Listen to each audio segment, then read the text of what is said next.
So I saw the BFG and it was really good. This is a Steven Spielberg directed movie, so I expected nothing than greatness, but when I saw the lower ratings on Rotten Tomatoes, I was a bit skeptical. I think I enjoyed this movie more than most of the people that saw it because I thought it was a great movie. Spielberg has never failed in any of his films to capture the sense of awe.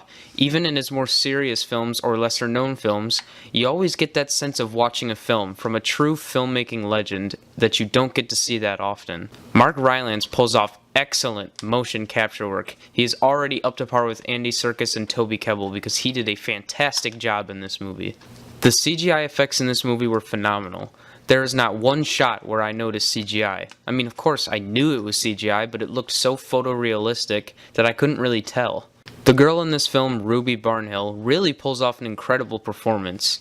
Disney has knocked it straight out of the park this year with child actors in CGI. First Neil Seddy, and now Ruby Barnhill because she is great in this film. The BFG in the movie was such a great character to get behind. I mean, he was the runt of his pack. He gets bullied a lot and you can really feel bad for him and you can't help but root for him. And I tell you this is the first movie that I have ever seen to make me laugh at a certain type of joke.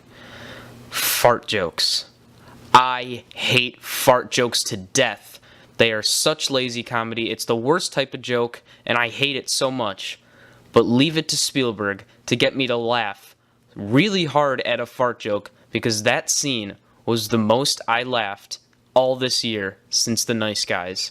And if you also saw this movie, you know what scene I'm talking about. If I were to point out any flaws, it would be that scene in the Queen's bedroom before the funny dinner scene with the Queen. The other 9 bully giants are also kind of one-off and one-note villains, and didn't really provide anything great for the film.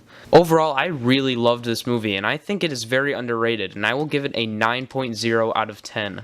And since I rank it with all the films I've seen this year, so far the BFG stands at a number 9 out of 47 this year.